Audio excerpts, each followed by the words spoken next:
I don't remember going outside last night, but Joel does. And the look on his face when I came out of the back room this morning told me everything I needed to know before he said a single word. The first thing I noticed was the door, the front door of the apartment. I always lock it. 2 bolts, the chain. A habit built over 11 days of understanding exactly what locks are for in the city that has stopped being safe.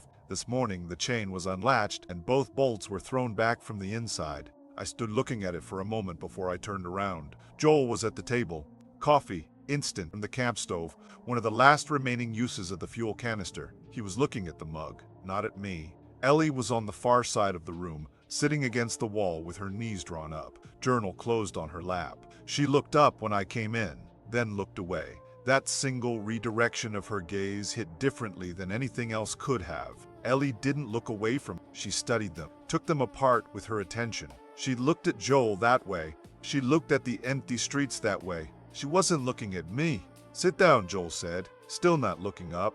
I sat. He told it the way he told everything, in short, factual units, nothing wasted. The account of a man who has learned that clean information hurts less than decorated information, even when the information itself is bad.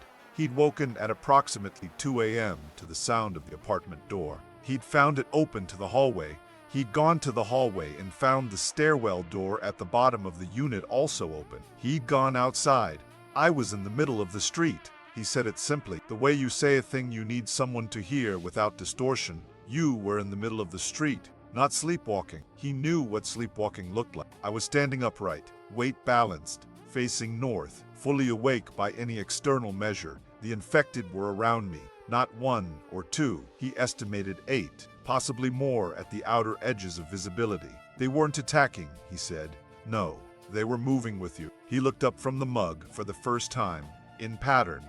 I didn't say anything. Your arms were out slightly from your sides, not raised, just out. And they were oriented around that, like the position was holding them in arrangement. He stopped, drank from the mug, set it back down carefully. I called your name twice. Nothing. I came into the street and put my hand on your arm and pulled you back from... He stopped again.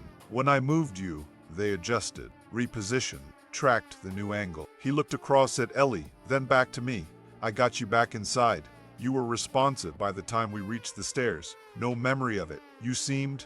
He exhaled. You seemed fine. Fine. I sat with that word. The memory didn't come back complete. That's not how it arrived. It came in fragments, the way things return after fever or extreme cold. Not as a sequence, but as isolated moments with unknown amounts of time between them, handed to me, one at a time throughout the morning. Standing in the hallway, the feeling of the door handle, cold, the street, the fog, something in the air that wasn't quite sound, more like texture, a frequency below hearing that existed as a pressure in the chest, in the back of the jaw, a shape in front of me, close, closer than I'd ever allowed, my hand moving, not a decision, more like the physical expression of a thought that wasn't entirely mine, a thought that arrived already formed, that felt like it had always been there, that I reached toward rather than generate, and the shape responding, turning, as if my extended arm were a coordinate that reorganized the space around me. And then the important part, the part I keep returning to, how it felt. I need to ask you something, said after all. I told him to ask. When you were out there, in the street, the part you're starting to remember. He picked his words carefully. Did it feel like something was happening to you? I thought about how to answer that honestly. No, I said. His expression didn't change, but something in it settled, the final confirmation of something he'd already calculated. Tell me exactly what it felt like. Like thinking, I said. Except, I stopped. Except what? Except what? Except the scale was wrong. Like thinking, but the thoughts were bigger than my head, like they were coming through me instead of from me. Ellie made a sound from across the room, small, involuntary. She wrapped her arms around her knees and looked at the floor. Joel put both hands flat on the table. I need you to understand something, he said, and I need you to hear it without making it into something it isn't. Okay, when I came out into the street last night, he stopped, restarted. I said I pulled you back. That's what I told you, but that's not fully accurate. I waited. I didn't stop them, he said. They weren't the problem. They weren't moving toward me, weren't responding to me at all. He held my gaze steadily. I stopped you. The apartment was very quiet. You were starting to walk north, he said, toward the medical district, toward Zone 7, and the ones around you were moving with you, following the direction you were moving. 8 of them, Ethan, walking north, in formation. He let that sit for a moment. If I hadn't come outside, he said, I don't know where you would have gone. Ellie got up and went to the window sometime after that. She stood there with her back to the room, looking out at the fog. After a long time, she said without turning, Is he still him?